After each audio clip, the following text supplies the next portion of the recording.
It's now my pleasure to welcome Basil Zempilas to the King. Basil is newly elected MLA for Churchlands in Perth, and he is now the leader of the Liberal Party and leader of the opposition. Only been in Parliament for a short time, but he has been well known in Perth as a previous role as the Lord Mayor of Perth, and of course he had a long career in the TV and communications area. So very experienced at talking to people, and it's a real pleasure, Basil, that you're able to join us for this conference. So please welcome Basil to the stadium. Good on you, mate. Appreciate it. Thank you very much, Terry. I appreciate those very kind words, and I will be on notice. If Terry suddenly appears at the lectern, I know it's time for me to get off. That was profound, Terry. That worked magnificently. Although it's going to be interesting because I'm presenting from the lectern, so if you're suddenly here, that's going to get a little bit awkward, but I will get the message. Thank you, Terry, for inviting me. Can I acknowledge all of you here at LiveCorp and the Australian Livestock Exporters Council. I acknowledge outgoing Chair David Galvin and incoming Chair Dr Chris Back, and to the West Australian Livestock Exporters Association, thank you very much for the invitation. It is a great pleasure to be here, and it is great to be with people who build things, who grow things and who feed the world. And to the West Australians in particular in the room, but everybody involved in agriculture, but in particular to the West Australians in the room, I want you to know how proud we are of what you do and how much a part of our DNA, the West Australian DNA, we get from those who have worked in rural settings for the betterment not only of Western Australia, for our entire country and all of those exports over so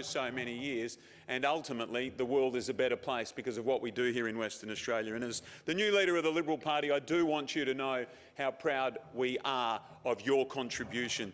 I want to acknowledge a couple of my new parliamentary colleagues who are here in the room. The leader of the Nationals, Shane Love. Shane, wonderful to see you, and I'm absolutely delighted, and I think also for the West Australians in the room, it's hugely important that you understand how closely and how well we are working in an alliance with our colleagues from the Nationals.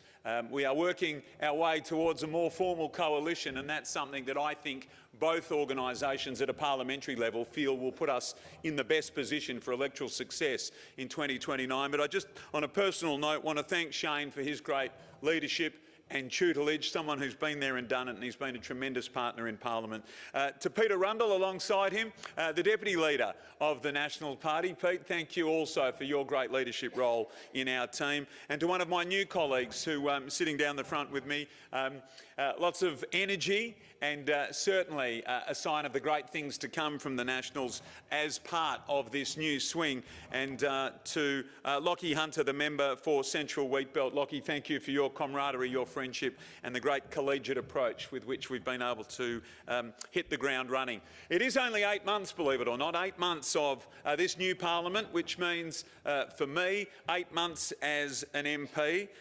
I am the member for Churchlands, which is about 15 minutes that way, and prior to being the member for Churchlands, I was the Lord Mayor of the City of Perth, and that's about 5 minutes that way. So it is fair to say I have, up until this point, done my best work in the city. Unashamedly, I am a city boy, and it's where I have been involved, but I don't want you to confuse that with a lack of understanding for the importance and significance, as I said, that the regions provide, in particular all West Australians. And in the last 8 months, I've had the opportunity to visit, as part of my extensive listening tour, Narrogin, Caballing, Northam, Beverley, stayed overnight and seen the operations at Maruda Station in the Kimberley, and all of it enlightening, all of it instructive, all of it educational, and all of it a sign of more of that to come from me and our team.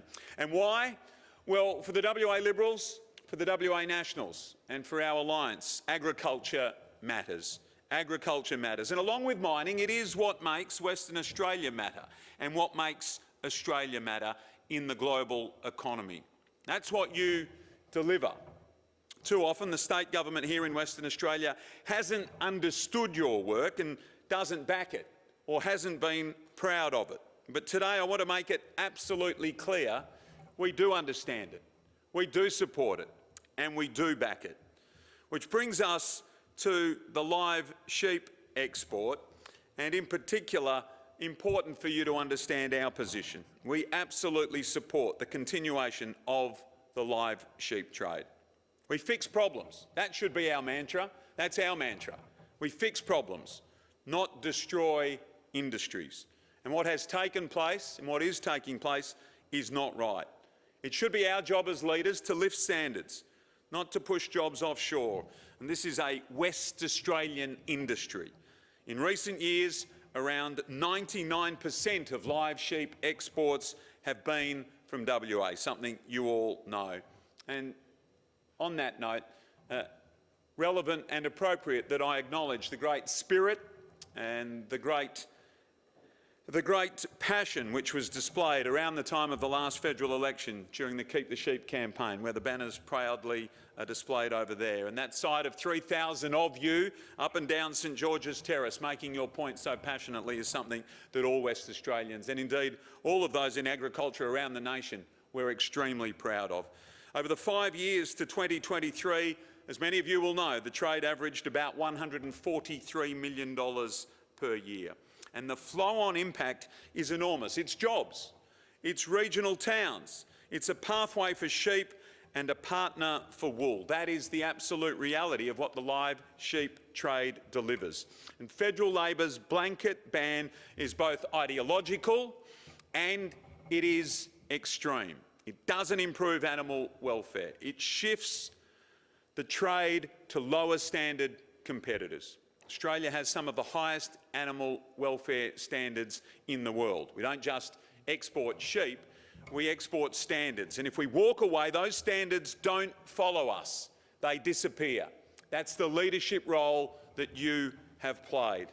And to look across the ditch to our friends in New Zealand, re-examining its own approach. They've seen the cost of that ideological self-harm, and we should learn from that. Common sense must win in this fight and in this struggle, and it's one that we will continue to be proud to stand alongside you in. And to be honest about the damage already done, the pending ban has smashed confidence. Of that, there can be no doubt. Deep-Hurt modelling shows the WA flock falling from about 12.4 million, that was July of 2022, to roughly 8.6 to 9 million by July of this year. Now that's a huge hit to producers, to transport, to feed and the merino wool value chain, and that is what happens when politics trumps practical outcomes, and that cannot be allowed to be the norm. We do understand and are cognizant of the fact that the live sheep trade is almost exclusively a WA trade, and that trade has played a crucial role in the mixed farming model that has worked so well in this state. Grain production and sheep farming have worked hand in hand for decades. Seasonal conditions in WA mean that the live sheep trade plays a crucial role in finding a market for our livestock at key times of the year. The trade also adds competition to the market, something Liberals have always believed in and always will continue to believe in under my leadership. Labor made the argument that because the live sheep trade is small in dollar terms, it should be shut down and abandoned by Canberra. Why would any government shut down a well-regulated, profitable industry? We absolutely understand, and I want you all to know, we absolutely understand the key role the live sheep trade plays in WA agriculture, and believe that industry deserves a future. And just a final point, we hear from WA Labor that they don't support the ban. That's what WA Labor have articulated. But my message back to WA Labor would be, well, if you don't support the ban, then show it. Then demonstrate that that is your true and accurate position. Apart from a submission, I ask, what has this state government actually delivered to change minds in Canberra? What have they actually done? Our Premier, it pretends to be, I'm sure he is, they are in fact mates, he and the Prime Minister. He's had more opportunities than just about anybody to demonstrate the crucial need for Western Australia for the live sheep export trade to continue, but he hasn't done it. That's shame on him and shame on the Labor government here in Western Australia. And again, I would say, If they are serious, they should front the Prime Minister, not shrug and blame the process, which they have done. And I would like all of us to call this out, and certainly we will be calling this out. A new team, but with a strong voice and a passionate one. Some government MPs have been busy cheerleading alternative proteins, things like tofu and insects and algae, while our sheep industry has been under attack. That says a lot about priorities and tells you just about everything you need to know about the WA Labor government and their position on this issue. Back WA farmers or back press releases, that's up to Labor. You can't do both. We're very proud of agriculture, as I've said. We're proud of live export done to world-class standards. And we're very proud of a sector that feeds tens of millions of people. And we will always argue this case in Parliament, in the media, in the regions, in Canberra, when I get the opportunity to stand up like this and speak in front of passionate groups, and we will do so relentlessly. That is one of my commitments to you. And to finish with some further commitments, we back the live sheep trade. We want to keep standards high, keep markets open, and keep options open for producers. We back animal welfare and science. Continuous improvement, not political slogans. It has to be genuine, it has to be real. And we back WA's supply chain. That's the trucks, the feed, the ports, the people, because this is how regions thrive.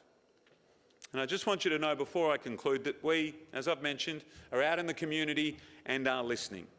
We want your frank and fearless advice. All of the regional people that I know are experts at giving it. We want to know what's working. We want to know what's not. We want to know what you need next. Our market access on seasonal labour, on biosecurity, on confidence, tell us straight. We welcome the feedback. We're good at receiving it, as brutal as you want it to be. And we won't always agree, you know that. We won't always agree every time, but you'll always know where we stand, and that's on your side. Western Australia, as I've said, feeds the world. We're also proud of that, and that should be a point of pride, not a political problem. Keep the live sheep trade, lift standards, don't offshore them, treat biosecurity like it matters, and back the people who get the job done. It's a great pleasure to be here with you today. I greatly appreciate the invitation to speak. I want you to know from me and our team, from the leadership down, we back you, we respect you, we stand with you, and we want to continue to work with you so that your industry can thrive. Thank you for the chance to be here, and I look forward to chatting to some of you during the afternoon tea break, which I know at a country gig is going to be magnificent. Thank you, everyone.